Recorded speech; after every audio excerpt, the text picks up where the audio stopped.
Bismillahirrahmanirrahim. In this course module, we will start with a new topic, matrices. We first define the notation for matrices, some special matrices we encounter, and then I will talk about some of the examples in application where we have these matrices to represent data. And then finally, we will talk about some of the basic operations on matrices, such as addition, scaling, transpose operation, and what do we mean by norm of a matrix. Let's start with the definition of matrices. So we define a matrix as a two-dimensional vector or array of numbers. So it is just a vector, but it's a 2D vector. And we denote the matrix usually by a capital letter symbol, and we stack the list of numbers in this 2D array. For example, if we consider a matrix A of 6 real numbers and represented by stacking 2 vectors using either square or round parentheses. For example, we define this matrix A of 6 real numbers either in the form of square brackets or round brackets. So these are the two equivalent representation of the matrix. We define size of a matrix as number of rows in a matrix and times the number of columns of a matrix. Usually we denote the number of rows with letter M and the number of columns with letter N. For example, this matrix A has 2 number of rows and 3 number of columns. So we say this is a 2 times 3 matrix. Or if the matrix has m number of rows and n number of columns, we say the matrix is m cross n or m times n, or size of a matrix is m times n. We also represent matrix B of size m cross n as B belongs to a space of real numbers of size m times n, and we call it m cross n matrix. So these are different notations we adopt to define a matrix or to represent a matrix. Entry of the matrix is denoted by the matrix symbol, matrix letter, subscript ij. So bij denotes the entry of the matrix at ith row and jth column. For example, for this matrix A, and the entry A21 is at the second row and at the first column. So A21 is 30.1 for this matrix A. Okay, let's talk about some more terms about matrices and define some special matrices as well. So okay, first we talk about what do we mean by a square matrix, tall matrix, and wide matrix. So we use these terms depending on the size of the matrix. If we have same number of rows and same number of columns, so we say we have a square matrix. If we have more number of rows than number of columns, we say we have a tall matrix. And if we have more number of columns than number of rows, we say we have a wide matrix. So m is equal to n, square matrix, m greater than n, tall matrix, m less than n, wide matrix. So we also define what we mean by a zero matrix, a matrix with all elements equal to 0, and we denote it by 0 belongs to R m cross n. This is very similar to the way we defined zero vector. So we also define identity matrix. It's a special matrix, a square matrix with diagonal elements. Okay, let me define what we mean by diagonal elements. Elements at which the same row index and the same column index, or the column for the elements of the matrix for which row index and column row index is equal to column index, we say those elements are diagonal elements, or that appear on the diagonal of the matrix. So a square matrix with diagonal elements equal to 1 and all other elements equal to 0 is called identity matrix. And we denote identity matrix with letter I or I subscript n to denote that this belongs to R n cross n, and we define it by, as I said earlier, So the entry at ith row and jth column would be equal to 1 when row index is equal to this column index. Otherwise, the entry of the matrix is 0. And I think as we define for vectors, so we use this Kronecker delta. So this is equal to 1 when I is equal to j and 0 otherwise. So that's how we defined identity matrix. So let's also talk about our diagonal matrix. As the name suggests, all off diagonal entries are 0 and the diagonal elements are non-zero. If all the diagonal elements are 1, we have an identity matrix. If all the diagonal elements are non-zero, we say we have a diagonal matrix. Or we can say identity matrix is a special type of diagonal matrix when all the diagonal elements are equal and are same and equal to 1. Right? So we also define a block matrix. So a matrix in which we concatenate different matrices. So a matrix A is a block matrix, and where B, C, D, and E are also matrices. So we concatenate these matrices to form a bigger matrix, matrix A, and matrix A is a block matrix. Okay, we also talk about what do we mean by triangular matrix. As the name suggests, if elements of the matrix above the diagonal are non-zero and all the elements below the diagonal are 0, we say such a matrix is referred to as upper triangular matrix. And if all the elements above the diagonal are 0, we refer to such a matrix as lower triangular matrix. For example, this matrix is upper triangular matrix and this matrix is a lower triangular matrix. We also talk about some of the applications in which we represent data using these matrices. So if we talk about image, we know that image has 3 colors, or for example, if we have an image of size 720 pixels times 1080 pixels, so each color, red, green, or blue, can be represented as a matrix of size 720 rows and 1080 columns. And when you have these 3 matrices, each for different color, and when you combine these 3 matrices in some way, what you get is RGB representation of an image or a colored image. Another example could be quantities. So we say we have a matrix of size m rows and n columns. So this matrix can represent the amounts or quantities of n different resources that are held or produced or required by an entity such as company at m different locations, or at m different warehouses, or at m different customer locations, and so on and so forth. For example, m cross n matrix represents the quantity of n products stocked in m number of warehouses. So in this example, we can represent this data or this information in the form of a matrix. Another example is time series grouped over time. So for example, if we have a matrix of size 12 rows and 20 columns, so this matrix can represent the average monthly temperature, or it could be rainfall, or it could be pressure, etc., of 20 cities of Pakistan. So we know that if we have for one city, if we want to represent average monthly temperature, so we have a vector of size 12, and if we have a data for 20 cities of Pakistan, so we can group all the time series data in the form of a matrix.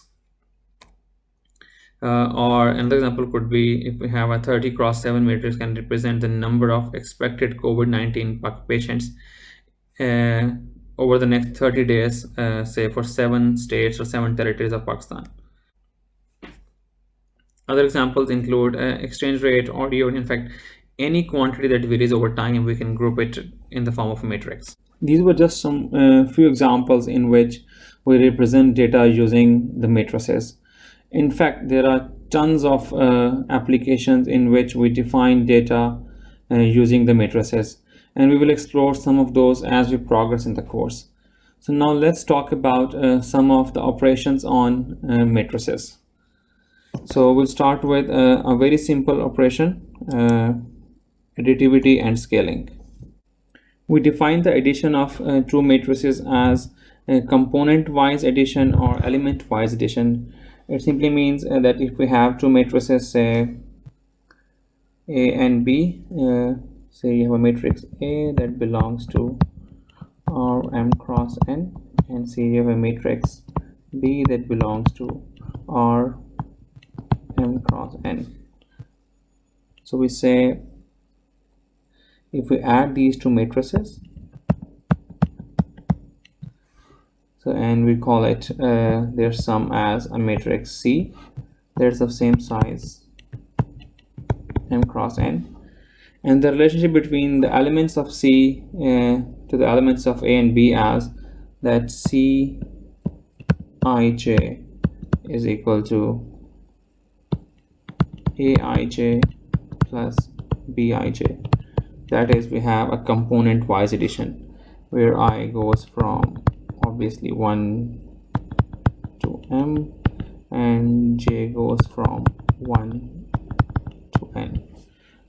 As an example of this addition is that you have, say we take a matrix of 3 rows and 2 columns. So this is matrix A, this is matrix B, and this is matrix C. So here this 9 is the sum of 7 and 2. So we have element wise addition or component wise addition. We also define scaling of a matrix by a scalar. Say if we talk about scaling operation, say we take a matrix A that belongs to R M cross N, a matrix of size M times N, and we take a scalar, say alpha, that belongs to a set of real numbers. So we say if you scale a matrix A with alpha, and what we get is let's call it B. So scaling is simply defined by that each element of the matrix is scaled by a scalar alpha, or B I j is A I j scaled by alpha. That's how we define scaling. For example, if you have a matrix of size 3 rows 2 columns and you multiply -2, each element of the matrix is scaled by -2. So that's how we define additivity and scaling. Let's talk about some more operations on matrices. What do we mean by transpose of a matrix? So transpose of a matrix is defined by exchanging or swapping elements in rows to the elements in columns. Okay, let me define this mathematically. Right. So say we have a matrix A that belongs to R M cross N. For a matrix A, we denote its transpose as a matrix A with superscript T. So this T denotes a transpose operation, that A superscript T is a transpose of a matrix A. And okay, let me define this matrix first, and then we'll talk about the size of this matrix. So we say for a matrix A transpose, its ith row and jth column is given by entry of the matrix A at jth column and ith row. That's, you simply swap the entries along rows and columns. So what should be the size of A transpose?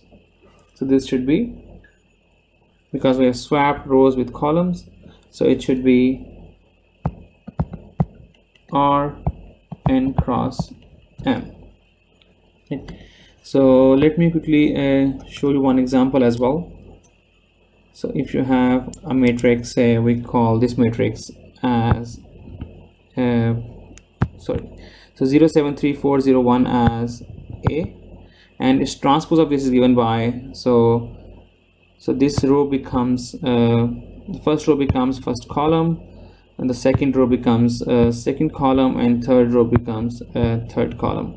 So columns becomes rows and rows becomes columns, and so this is so what you have is this is A transpose, right?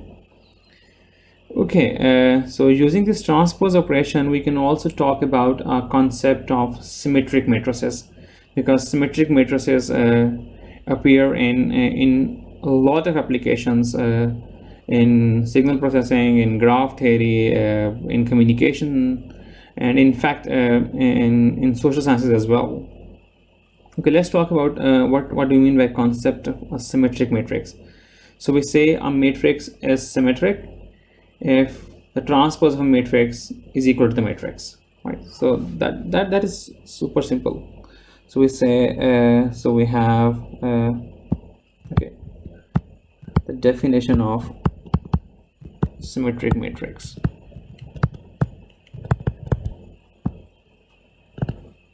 So we say, okay, a symmetric matrix has to be square.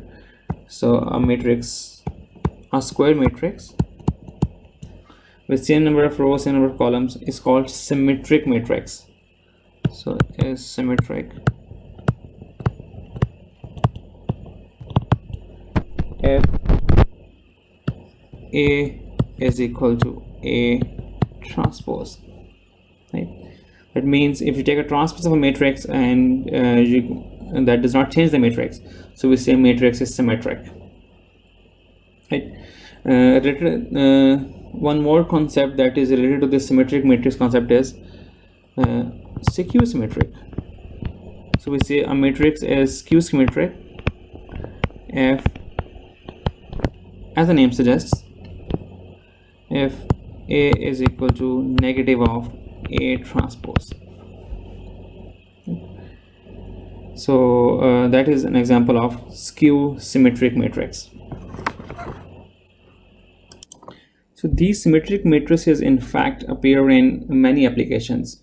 For example, if a matrix represents a relationship between multiple quantities and that relationship is symmetric, for example, this matrix might represent the distance between say 10 cities, right? And from city ith city to jth city, and we know that the distances are symmetric, right? If you travel from city I to city j, or you travel from city j to city I, the distance would be the same. That's just one example of symmetric matrix. In fact, we can represent any matrix, any square matrix, as a sum of symmetric matrix and skew symmetric matrix, right? So we can say if we have a matrix, say we have a matrix B, that's a square matrix, right? So this matrix B can be represented as a sum of A and let's call it the matrix, say C. So where we say A is symmetric and C is skew symmetric, right? So where A that means A is equal to A transpose, and the C is given by negative of C transpose, right? So any matrix B, any square matrix B can be decomposed or can be written as a sum of symmetric matrix and skew symmetric matrix. Okay, given B, how do you find A and C, right? Okay, so A is given by simply you take B and you add B transpose to B, because B is square, so B transpose will be square. So you can add these B and B transpose and you divide by 2, right? And thus you get A, right? So I will show you very quickly that A is a symmetric matrix, right? Because we know that addition is commutative. Addition is commutative. Addition is also associative for matrices. So when you take A transpose, so what you get is half B transpose plus B, and that is in fact equal to A. So therefore the A is symmetric. Similarly, you can find skew symmetric matrix C as half B minus B transpose, and that's how you get C. And in fact, you can also show that C is equal to negative of C transpose. And you can also show that if I add these two, right? So if I add A and C, so what I get is half B plus B, 2 times B. So B transpose, we can say minus B transpose, you get B. So this is in fact A plus C. So that's how you can decompose any square matrix B as a sum of symmetric and skew symmetric matrix. Okay, now let's talk about what do we mean by norm of a matrix. So if we remember, how did we define norm of a vector?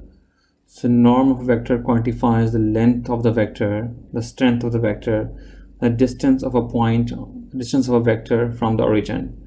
So we define a matrix norm in a similar way. So we say if we have a matrix A that belongs to say R M cross N, so we denote the norm of a matrix with the same notation. So, and that is simply given by, so you square all the entries, you sum all the entries. So where I goes from so J goes from 1 to N, I is the row index, goes from 1 to M, and you again take a square root, right? So this is the matrix norm, and in fact it has a special name. So this is called a Frobenius norm of a matrix.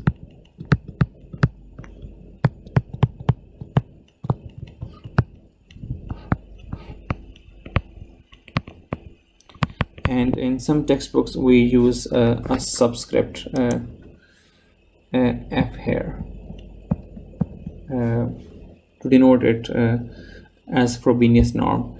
So we'll talk about one more norm of the matrix, which we call spectral norm, when we study singular value decomposition of the matrix. So for now we'll only stick to this Frobenius norm. So Frobenius norm is a kind of quantification of the strength or the magnitude of all the components of the matrix, because it is summing all the components of the matrix, the sum of the max square of the magnitude of the components. Okay, so we also talk about one more operation on matrices, which we call trace of matrix. So trace of matrix is simply defined as a sum of the diagonal entries of a matrix. So for a square matrix A, say if we have a square matrix A, it belongs to R n times n. So we say trace is given by this notation trace tr of a matrix A is simply given by a sum of all diagonal elements. The diagonal element of a matrix is given by aii, right? The entry at ith row and ith column, and you sum all the diagonal entries. I is equal to 1 to n. So this is simply a trace, right? So okay, we will talk about trace more so as we progress in the course. We stop here and we will continue in the next module. Thank you very much.